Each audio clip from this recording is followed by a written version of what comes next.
Hi there, sports fans. Brittany MacLean here from the CBC Sports Digital Studio, and today I'm joined by two wonderful athletes. We have Kalle Ericsson, who's a para alpine skier, and his guide, Sierra Smith, both coming off of an incredible World Championship debut. We'll get right into it, but thank you so much, both of you, for being here. Thank you. It's a pleasure to be here. Okay, Kalle, we're going to start with you. This, as I mentioned, was your World Championship debut where you took home 2 silver medals. Can you walk us through that, what it was like to have such a successful start to your World Championships? Yeah, I mean, it definitely wasn't really expected for me. I mean, to come into such a major event and after only doing this sport for a couple of years and walking out with 2 silvers is something that I'm very proud of and feeling really good about. So, Yeah, and we did hear that the speed races were canceled, unfortunately, because the runs were deemed unsafe. So, Sierra, I was wondering if you can walk us through what that whirlwind of roller coaster of emotion is going into World Championships. You think you might have, 4 events, and then you're down to 2. Can you tell us more about that?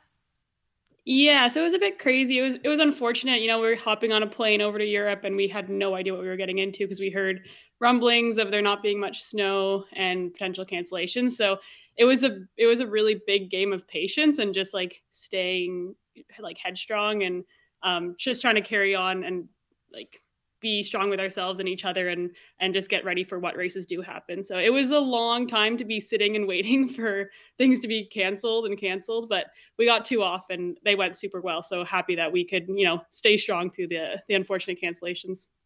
Yeah, and that really says a lot about both of your mental strength because having to go to a high level competition like a World Championships, prepared to do certain events, and then all of a sudden half of them are no longer available to you.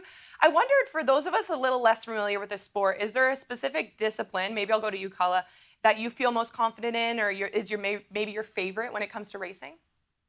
this season it's been a little bit different for me. In the past, I've really been a slalom skier through and through. That's kind of been my thing. I've had a lot of fun doing that, but this year I've been really focusing on giant slalom, and I'm feeling really good in that discipline, and it's been a lot of fun. So. And how about you, Sierra? Yeah, I mean, we like Cullis had so much success in slalom last year and the year before. And we've been training so much speed, just focusing on getting more confident in the faster events. So that's building really, really well. So I love skiing all of them. I think me personally, I prefer the speed events, but it's super fun to guide Cullen in all of them. Yeah, and you've only been competing together for 2 years. You started the Canada Games in 2023, and it seems you've really clicked from the start. What do you attribute to this incredible success? And Kalle, we'll start with you.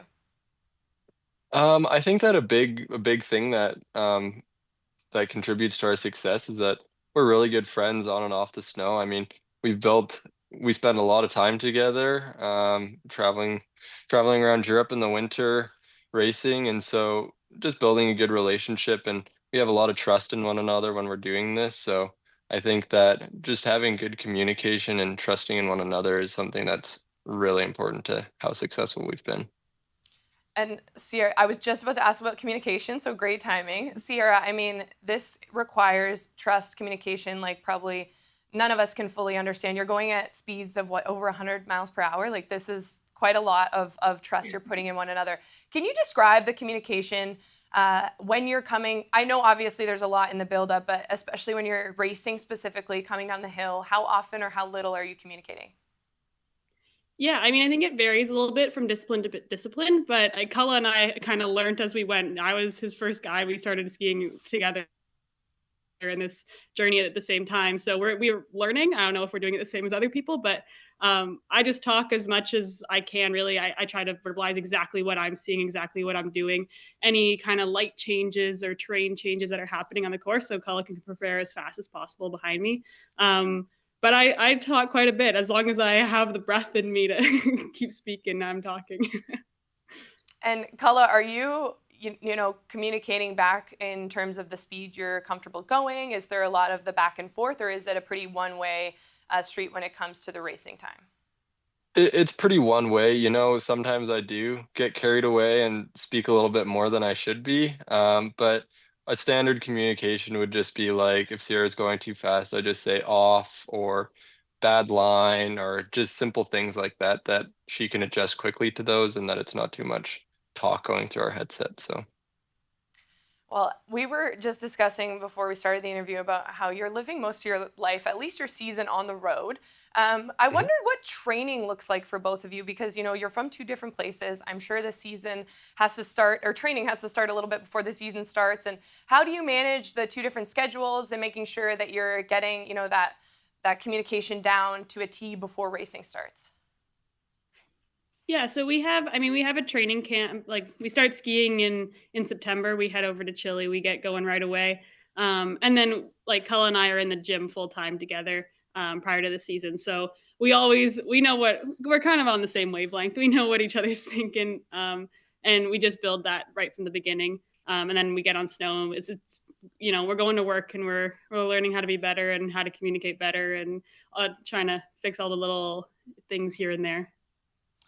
And Kala, is there anything for people back at home you wish more people knew about your sport, or anything that it doesn't really get asked often enough that you think people might be curious about? Well, I'm just really happy right now where paralpine skiing is at. I think that it's really making a good motion in alpine skiing and paralpine skiing. Like a lot of people are hearing about it these days with the success that Canada's been having, and I'm really excited about that. And I think that a common misconception that people may understand is that a lot of visually impaired athletes or skiers are totally blind, and that definitely isn't the case. So we are capable of a lot of different things, and skiing is one of them. I love it. I feel like that's such an important message of way more things in life, which is really, really Hmm. cool. And watching you, like I said, like there is no, no lack of, adrenaline rush, I'm sure, when you're coming down that hill, because I watched the two of you compete at World Championships, and I can barely stand up on skis, so I have so much admiration for what you both do.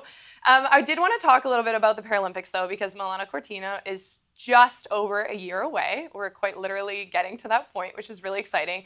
We spoke about how you're a relatively new pair, and yet you are one of the top names that we talk about when it comes to para alpine skiing and the Paralympics. So maybe, Kala, I'll start with you. What would it mean to get to go to the Paralympics to represent Canada?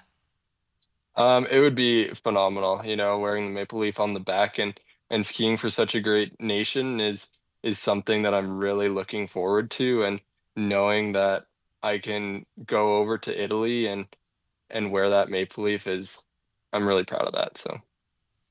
And Sierra, I know, you've been skiing most of your life, and to have this opportunity to go to the Paralympics with Kala, do you have specific goals in mind, or the two of you just kind of take it step by step? I think we definitely have goals, but still being so new to this, every day, like we're learning more and more and improving. But I mean, seeing where we are right now on the World Cup after such a short time, I think just continue to build on that, and hopefully we can find some medals at the Paralympics would be really cool. Awesome. Well, we'll be cheering for you. And right before we let you go, Kala, I'd love to learn. You mentioned a lot about the team and where para alpine skiing is at right now. What makes this team so special, and what makes the people you're surrounded by allow you to do such incredible things? We're at the moment we're a bit of a smaller team right now. We have a lot of athletes that are out for injuries, and it will be exciting once they come back. And but I think that a big part of this team is that we spend so much time together that we become a really tight-knit group of people. Like it's my second family in the winter time. And so just being able to have a good team and good support staff around us at all time, it's really awesome. Well, speaking of awesome, the World Cup season has been awesome so far, and you do have a couple more still to come in Europe later into March. So we'll be rooting for you. Thanks for taking the time to chat today, and best of luck on your path to Milano Cortina.